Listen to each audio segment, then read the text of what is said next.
Has your once in a lifetime love turned to pure hell? Do you feel like a boa constrictor has squeezed the life out of you and left you for dead? Now, you might think I'm exaggerating, but if you've been caught in the grip of a psychopath, you know that I'm not. It can be incredibly traumatic and life-changing.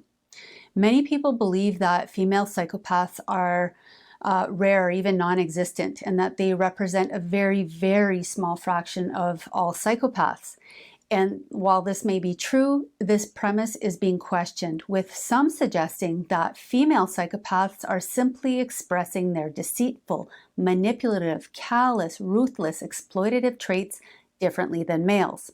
Their feminine characteristics and conditioning around gender roles makes them harder to detect and potentially more likely to be diagnosed with another mental disorder such as borderline personality disorder. I'm LeBlanc. Today I'm talking about female psychopaths and 10 signs that you don't want to miss or ignore. At the end of this video, I will give you 3 key differences between a female psychopath and a female with BPD.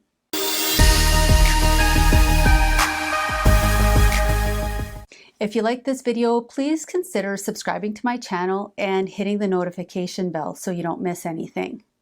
In this video, I'm referring specifically to Factor 1 psychopathy, which, along with many others, I believe has a different etiology than Factor 2 psychopathy, and I will cover this in a separate video. But in essence, a psychopath is someone who is cold, callous, grandiose, egocentric, deceptive, impulsive, reckless, irresponsible, aggressive, lacking guilt, remorse, and empathy. So without shame, they exploit others for gain or for pleasure. Regardless of how many female psychopaths exist in society, it's important to remember that not all psychopaths are violent criminals in prison, and many refrain from antisocial activities. In fact, some are in helping professions, even heroic professions. That said, the brain of a psychopath is wired differently, causing them to be dangerous, at least psychologically, to those close to them, and potentially dangerous in many other ways. So you need to recognize the signs early on, because once you're firmly in their grip, it's too late.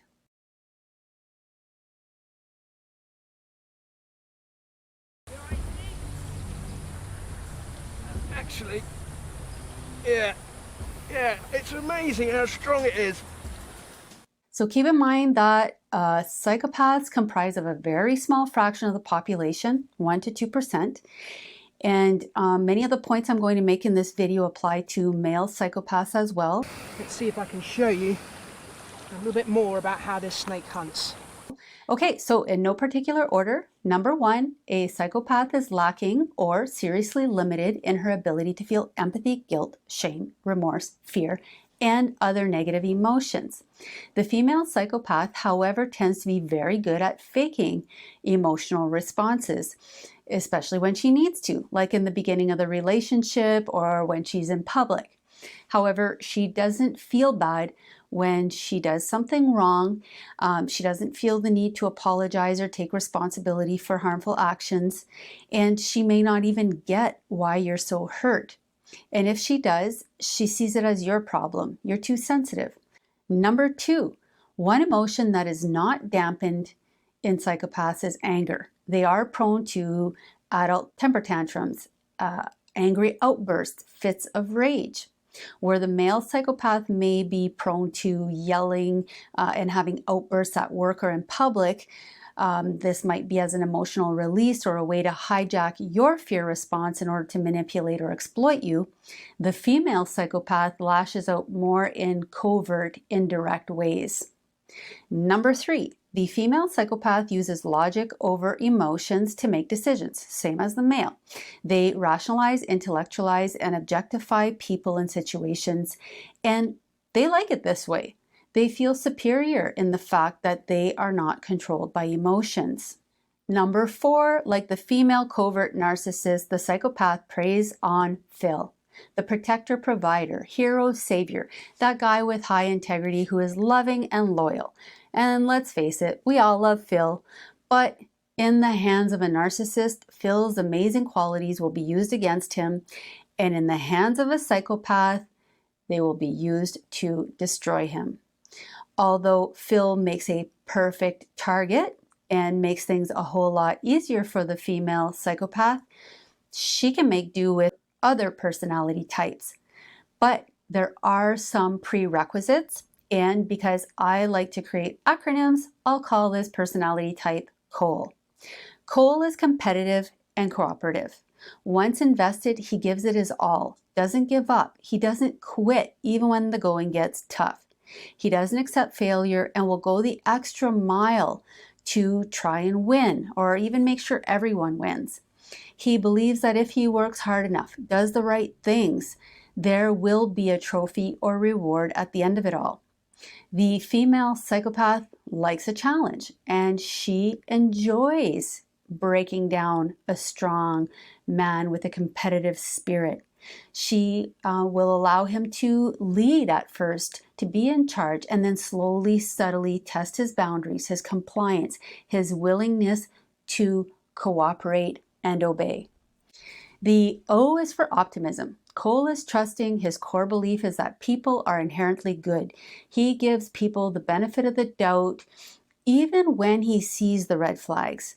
He will swat his intuition away, believing the words coming out of her mouth, even though they go completely against her actions and his intuition. He tries to rationalize her odd behavior and gets stuck in a maze of doubt, confusion, and he really hopes he's wrong and that happily ever after is still possible. And this is not because Cole is lacking intelligence. It's because at his core, he believes she's a good person.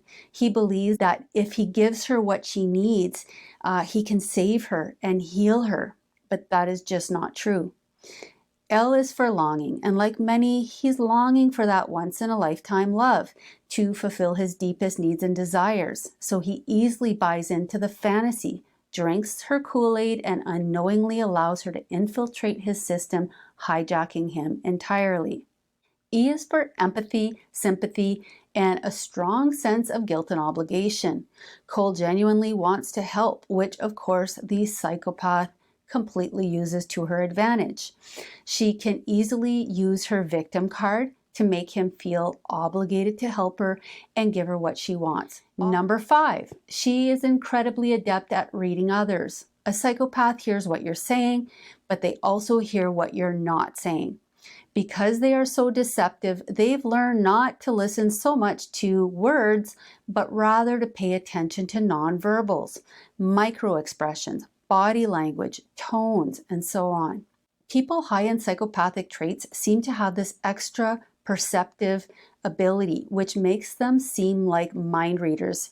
And to you, this will feel like, wow, no one has ever understood me like this. This person sees me, hears me, validates me. It's like we've known each other forever. We're soulmates. And what I'm talking about here goes way beyond mirroring you. They are reading you.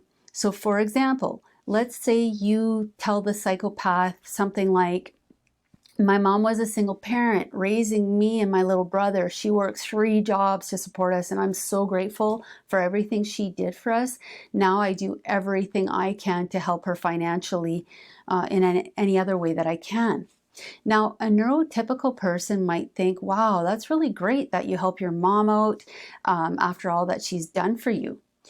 A psychopath hears a lot more. The psychopath hears, you were alone most of your childhood.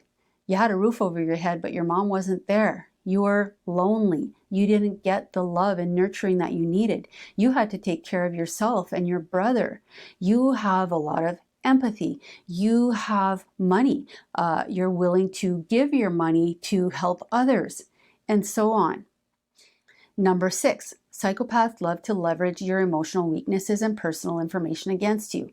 They have no problem blackmailing you, discrediting you by gossiping, running smear campaigns, bullying, coercing, making up lies to ruin your reputation and your life. Males tend to use physical aggression and more violent methods of victimizing others, while female psychopaths rely more on relational aggression, When females are physically aggressive, they tend to blame it on the fact that they are getting out of an abusive relationship, for example. So they're blaming their past partner for their own behavior. Some psychopaths go to extremes and pretend to be the victim of an assault to get what they want or to get revenge. Others may have not show any weakness at all, often going to great lengths to hide any of their vulnerabilities.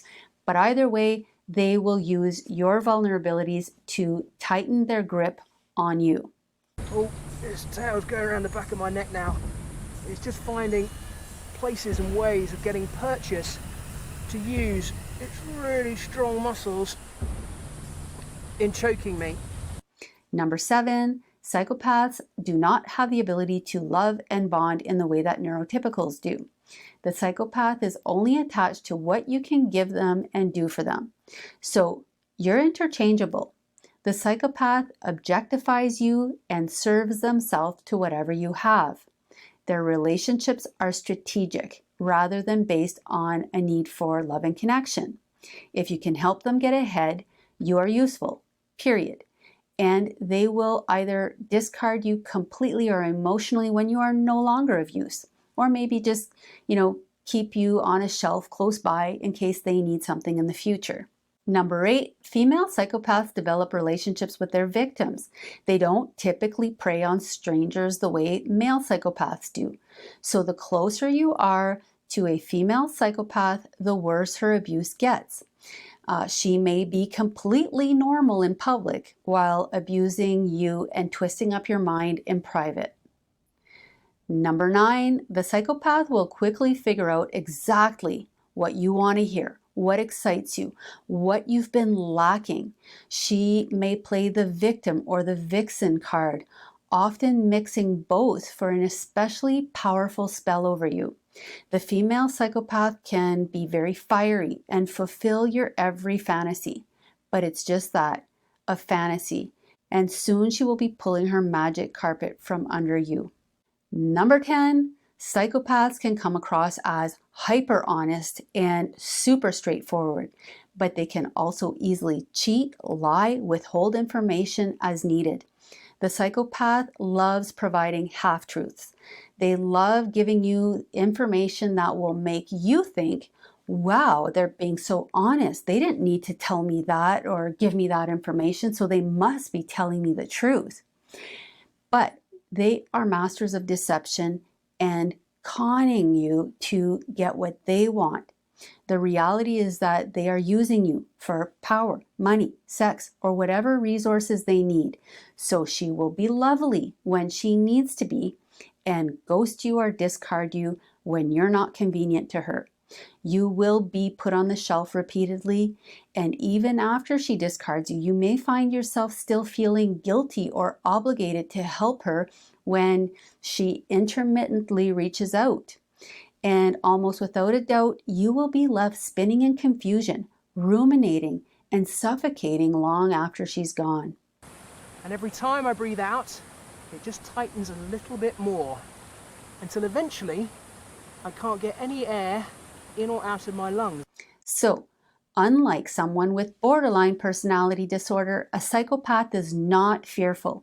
They're not highly emotional, self-loathing, or filled with shame. Quite the opposite. The psychopath's fear response is dialed right down. Another key difference between a borderline and a psychopath is that the psychopath is not insecure.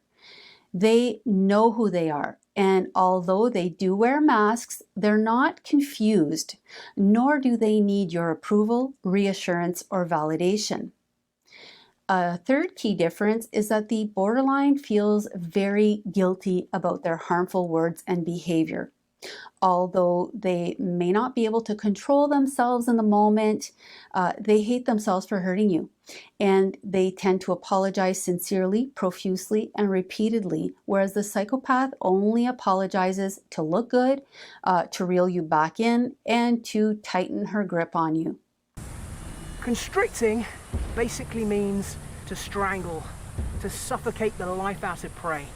So, be very, very wary of anyone who quickly zones in on you, who is moving too fast, Too good to be true.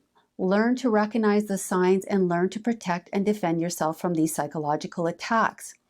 Again, once they hijack your system, they will keep you stuck in fear, guilt, confusion, causing you to lose confidence, your sense of worth, your sense of self, your ability to think logically and independently.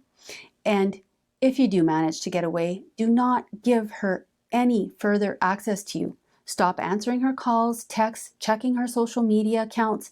No contact is the only way to go. And please stop trying to wrap your head around why she said this, that, or the other. Don't allow her to keep her grip on you. If you like this video, please hit the subscribe button. And to learn more about borderline personality disorder, please click on the link above.